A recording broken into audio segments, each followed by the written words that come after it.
नमस्ते दोस्तों। नए साल का ये दूसरा दिन है और दूसरे दिन में अब सभी लोगों का एक नए वर्कशीट लेके फिर से मैं आ गई हूँ और ये वीडियो में आप सभी लोगों का स्वागत करती हूँ। तो चलिए शुरू करते हैं। आज हम लोगों का जो वर्कशीट है वो एक इंग्लिश वर्कशीट है जो क्लास 6 का है। चलिए शुरू करते हैं। पहले यहाँ पे एक पैसेज दिया हुआ है, जो पैसेज हम लोगों को पहले पढ़ना है। Juno and Jack were at the mall with their mother. They begged Mummy to take them to the food court. Juno chomped on a burger and Jack nibbled on fried chicken wings, while their mother, Mrs. Tang, had a pizza on her own. After that, they headed to a shop buy a t-shirt for Jack. Juno stood outside while the rest of his family shopped. He was so very bored. While waiting, Juno noticed that there was a video game arcade on the floor above them. He knew that his mother would not allow him to go, so he left the shop without asking her. He decided to go and play a game or two and run back before his mother find out. On his way up, he spotted a dozing security guard. The naughty boy lifted the guard's cap off his head and wore it himself to the video game parlor. Juno had played about 3 games before he realized that he was getting late. However, he had forgotten the name of the shop where his family was or how to get there. Suddenly, Juno was lost and scared. He was almost on the verge of tears when he spotted his mother and brother downstairs. In his hurry, Juno started running down the escalator. Suddenly, he slipped and lost his balance. He started tumbling down the escalator. Luckily, the sleeping security guard was now awake. He saw the naughty child falling and came to his rescue.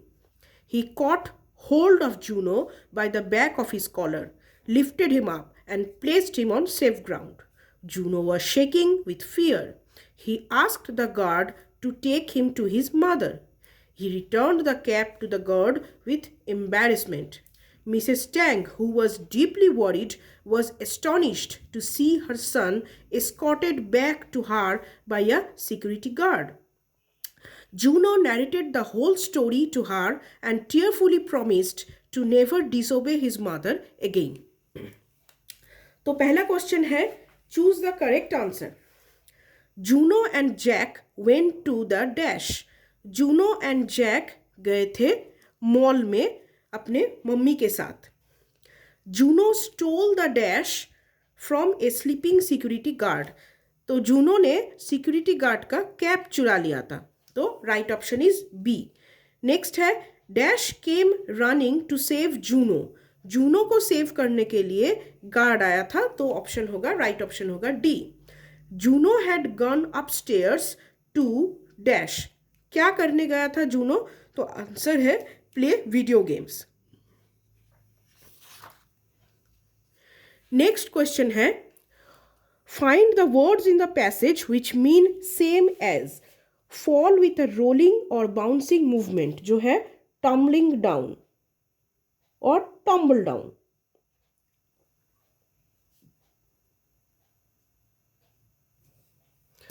Moving stairs, escalator.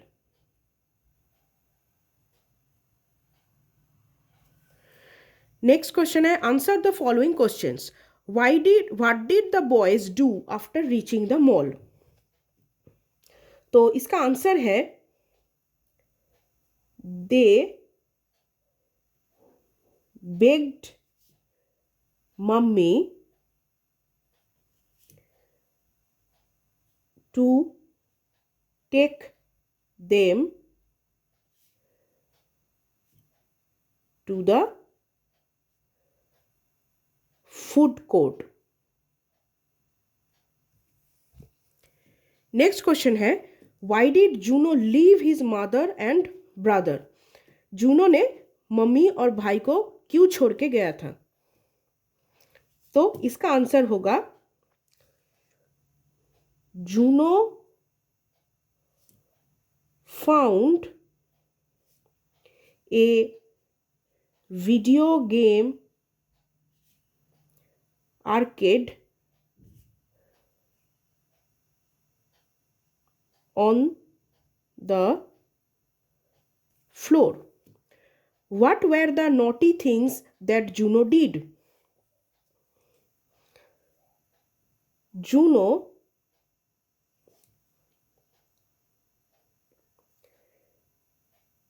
lifted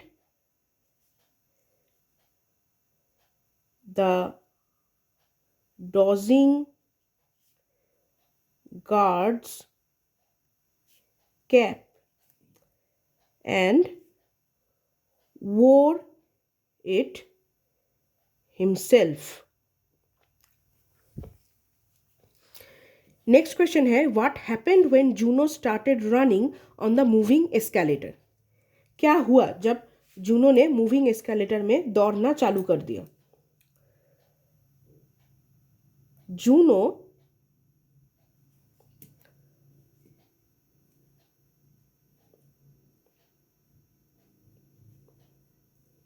slipped, lost his balance and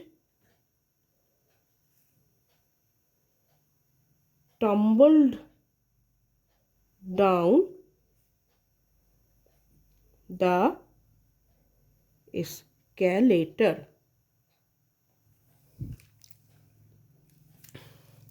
Next question है how did Juno finally return to his mother and brother? The security guard rescued him by his collar and escorted him to her यहाँ पे his होगा to his family. Rearrange the following words to make a meaningful sentence.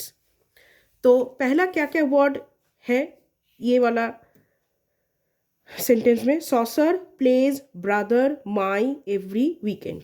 तो ये जो words है इसको मिला के हम लोगों को एक मीनिंगफुल सेंटेंस बनाना है. तो क्या होगा? My brother pledge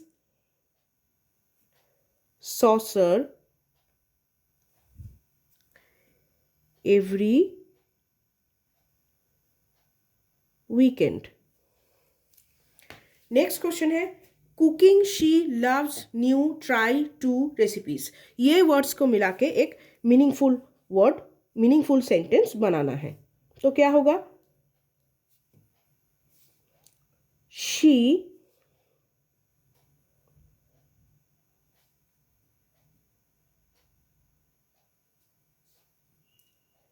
loves to try new cooking recipes. Next question है school friends my at I meet always. ये वर्ड्स को लेके हमको एक मीनिंगफुल सेंटेंस बनाना है. तो I always meet my friends at school. Next है homework finish need before I dinner to.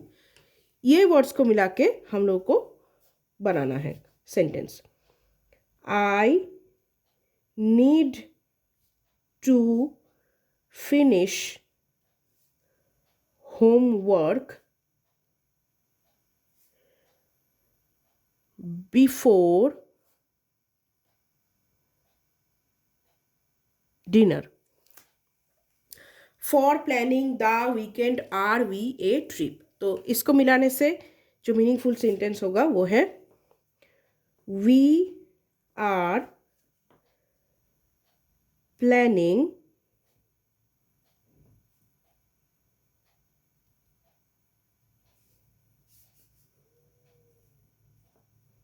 a trip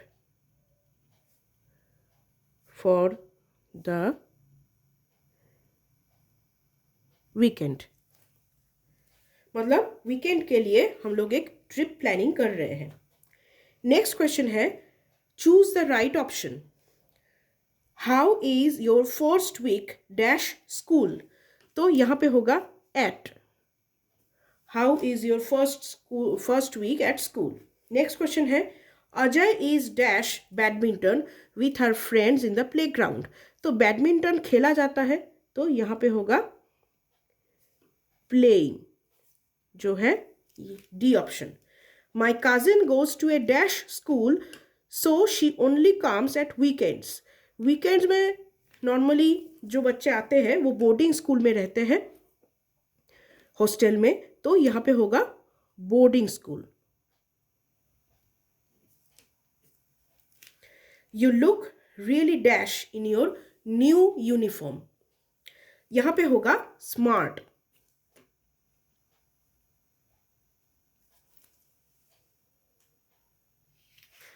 next question है write proper form of tense in the following questions. She dash to the market every morning. तो यहाँ पे जिसके बारे में बोला जा रहा है वो मार्केट में हर रोज सुबह को जाते हैं. तो ये सिंपल प्रेजेंट टेंस है तो यहाँ पे हो जाएगा गोज, क्योंकि she third person singular form है तो इसलिए जो वर्ब है उसके साथ ईएस बैठेगा. एस या ईएस बैठता है तो गो के साथ ईएस बैठता है इसीलिए गोज हो जाएगा. She dash to Rome last year. तो लास्ट ईयर के बारे में बोल रहा है मतलब ये सिंपल पास्ट है, सिंपल पास्ट टेंस है तो यहाँ पे हो जाएगा गो का past form that is went. और वेंट के साथ एस या ईएस नहीं जुड़ता है तो ओनली वेंट होगा. यहाँ पे होगा गोज, यहाँ पे होगा वेंट. नेक्स्ट क्वेश्चन है he dash waiting here since yesterday evening. तो यहाँ पे है present perfect continuous tense, present perfect continuous tense तो ये हो जाएगा he has been waiting here since yesterday evening.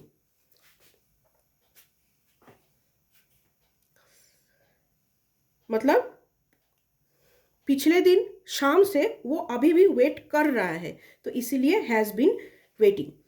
The bus dash before we reached the bus stop. Bus stop हम लोग पहुंचने से पहले बस चला गया तो the bus left.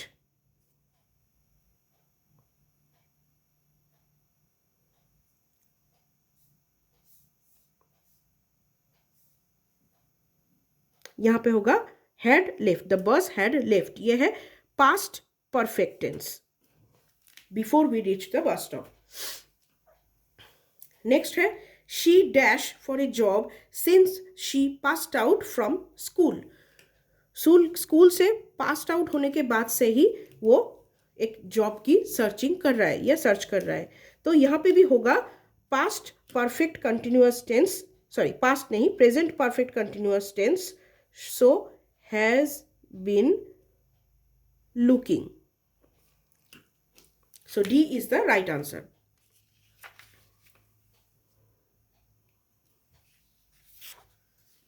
Next question है change the following sentences into passive voice. यहां पे हम लोगों को पैसिव वॉइस में चेंज करना है. Sachin has brought this news. तो पैसिव वॉइस मतलब मैं एक सिंपल से एग्जाम्पल दे के बोलती हूँ. अगर हम लोग हिंदी में बोलते हैं कि मैं ये काम कर रही हूँ, तो उसको हम पैसिव वॉइस में कैसे बोलेंगे? पैसिव वॉइस में बोलेंगे ये काम मेरे से हो रहा है। तो इसको बोलते हैं एक्टिव से पैसिव वॉइस में चेंज हो जाना। तो यहाँ पे भी हम लोग पैसिव वॉइस में चेंज करेंगे, तो कैसे चेंज होगा? This news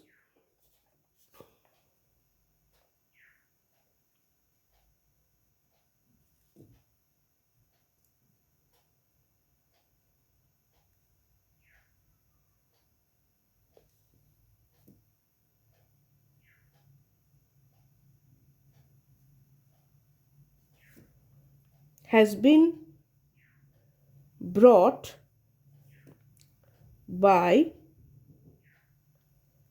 Sachin.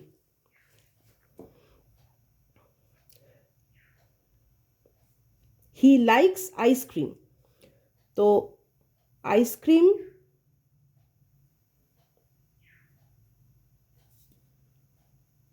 is liked by him. Saurav scored 55 runs. तो 55 runs was scored by Saurav. Rani is eating a papaya. A papaya is being eaten by Rani. Raka will bring a new dress. A new dress will be brought by Raka. तो यहाँ पे एक common word है bye. Bye रहने से और इस तरह के वर्ब फॉर्म रहने से हम लोग को समझ जाना होगा, तो ये पैसिव वॉइस फॉर्म है। नेक्स्ट है change the verbs in the following sentences from passive voice to active voice. तो यहाँ पे पैसिव वॉइस में क्वेश्चन दिया हुआ है, हम लोगों को एक्टिव वॉइस में चेंज करना है। पहला है the work has been finished by me. तो I have finished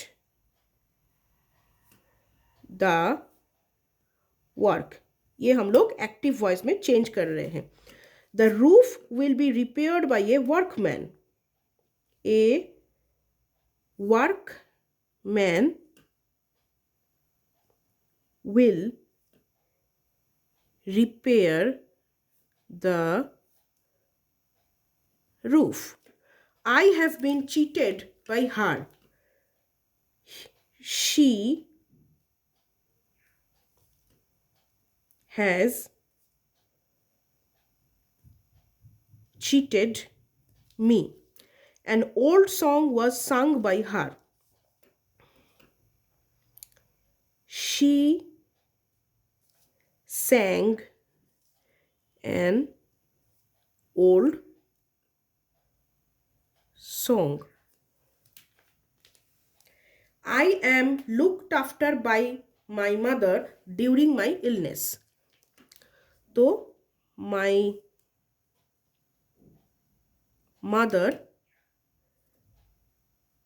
looks after me during my illness. तो यहाँ पे हम लोगों का क्वेश्चन नंबर 6 खत्म हुआ। नेक्स्ट क्वेश्चन है fill up the blanks with suitable prepositions. पहला है he has come dash Patna. तो यहाँ पे हम लोग अगर प्रीपोजिशन फ्रॉम बैठाएंगे तो ये एक मीनिंगफुल सेंटेंस हो जाएगा। ही हैज़ कम फ्रॉम पटना, मतलब वो पटना से आए हैं। She jump dash the river, यहाँ पे हम लोग इनटू बैठाएंगे तो इसका मीनिंग हो जाएगा वो रिवर के अंदर जंप किए थे। What is dash the box? यहाँ पे हम लोग इन बैठाएंगे तो सेंटेंस हो जाएगा इस बॉक्स के अंदर क्या है। This rod is made dash steel, यहाँ पे अगर हम ऑफ बैठाएंगे तो हो जाएगा ये रॉड स्टील से बना हुआ है। ही हाइड डैश द ट्री, यहाँ पे हम लोग अगर बिहाइंड बैठा देंगे तो मतलब वो एक पेड़ के पीछे में छुपा था। She was sitting dash her sister, यहाँ पे हम लोग बिसाइड बैठा देंगे तो हो जाएगा वो अपने बहन के पास बैठी थी। He will come on Monday, मतलब वो सोमवार को आएंगे। You should not laugh at him, मतलब उनके ऊपर तुमको हंसना उचित नहीं है। I am true to my words, मतलब मैं अपने बात का पक्का हूं। I don't care for her, तो मतलब मैं उसके लिए नहीं सोचता हूँ। कैन यू लीव, यहाँ पे हम लोग अगर विदाउट बैठा देंगे तो हो जाएगा can you leave without air, मतलब एयर के बिना तुम लोग जी सकते हो। Change the following into interrogative sentences, तो हम लोगों को जो सेंटेंस दिया गया है इसको क्वेश्चन के हिसाब से लिखना है। तो कैसे लिखेंगे? Will she dance today, she will dance today को हम लोग इस फॉर्म में लिखेंगे, will she dance today. They won the match, did they win the match. You have no money, इसको हम लोग लिखेंगे have you no money. They did not come, did they not come? I should say sorry to her, should I say sorry to her? We shall go to watch the movie, shall we go to watch the movie? Next question है use a an और the where necessary, put a cross mark where no article is required. I saw a boy dash boy was laughing, मतलब वो boy हंस रहा था, तो यहाँ पे हो जाएगा the boy was laughing. Dash water is useful for life, यहाँ पे ए या एन तो नहीं बैठेगा क्योंकि वाटर को एक वाटर ऐसे नहीं बोला जाता है, और द वाटर बोलने से हम लोग वाटर को कोई स्पेसिफिक वाटर के बारे में बोल सकते हैं, तो यहाँ पे ए एन या दी कुछ नहीं बैठेगा, तो water is useful for life. Next question भी वही है, dash mango is a tasty fruit, तो कोई भी मैंगो हो वो टेस्टी फ्रूट ही होता है, तो यहाँ पर भी ए एन या दी कोई भी नहीं बैठेगा। बीट द बॉयज, यहाँ पे होगा बीट द बॉयज, क्योंकि बॉयज है तो ए या एन होने के कोई चांसेस नहीं है, और कुछ नहीं बैठाने से बीट बॉयज मतलब हर लड़के को मारो, ये भी ठीक बात नहीं है, तो बीट द बॉयज मतलब वो जो लड़के हैं उन लोगों को मारो। Dash water in the pot is dirty, यहाँ पे होगा द वाटर, क्योंकि पॉट का जो वाटर है उसको गंदा बोला जा रहा है। Dash Himalayas is dash mountain, तो हिमालय एक प्रॉपर नाउन है, तो यहाँ पे हो जाएगा the Himalayas is a mountain, क्योंकि माउंटेन बहुत सारे है, उसमें से हिमालय एक माउंटेन है। I want to buy a dog, कोई एक कुत्ता मैं खरीदना चाहता हूँ। This is the pen I bought yesterday, मतलब उसी पेन के बारे में बोला जा रहा है जो मैंने कल खरीदा था। फिर एक क्वेश्चन है डैश पुअर आर ऑनेस्ट। तो यहाँ पे भी कोई एक पुअर या कोई स्पेसिफिक कोई पुअर के बारे में नहीं बोला गया है, तो यहाँ पे भी क्रॉस हो जाएगा। सभी गरीब लोगों के बारे में बोला जा रहा है कि वो लोग ऑनेस्ट होते हैं। Dash December is dash last month of the year. यहाँ पे भी ए एन या दी नहीं बैठेगा, दिसंबर से ही सेंटेंस चालू होगा। December is the last month of the year. Encircle the adverbs used in this sentences. यहाँ पे हम लोगों को एडवर्ब एनसर्कल करना है। तो पहला क्वेश्चन है what are you doing today. तो टुडे है यहाँ पे adverb. I always speak the truth, यहाँ पे है always. The old man walks slowly, तो यहाँ पे स्लोली एडवर्ब है। शी इज वेरी लेट, तो यहाँ पे वेरी एडवर्ब है। गॉड इज एवरीवेयर, यहाँ पे एवरीवेयर एडवर्ब है। ही कम्स हियर डेली, यहाँ पे डेली एडवर्ब है। Surely we could pass the examination, यहाँ पे श्योरली एडवर्ब है। I shall come soon, soon is the answer. Mohan certainly works hard, ये सर्टेनली आंसर है। और perhaps they have forgotten us, तो यहाँ पे perhaps is the right answer. तो यहाँ पे हम लोगों का ये इंग्लिश वर्कशीट जो क्लास 6 के लिए है वो ख़त्म होता है। आशा करती हूँ आप लोगों को अच्छा लगा होगा। अगर अच्छा लगा हो तो हमें प्लीज़ लाइक, कमेंट, शेयर और चैनल को सब्सक्राइब ज़रूर कीजिएगा। और आप लोगों को अगर ये वर्कशीट का सॉफ्ट कॉपी चाहिए तो मुझे पिंग कर सकते हैं मेरा नंबर में 9903093121। इस नंबर पे आप कभी भी व्हाट्सएप करके मुझे बोल सकते हैं इस वर्कशीट के लिए। तो चलिए फिर मिलते हैं और एक नए वीडियो के साथ। तब तक keep watching and subscribe our channel. Thank you.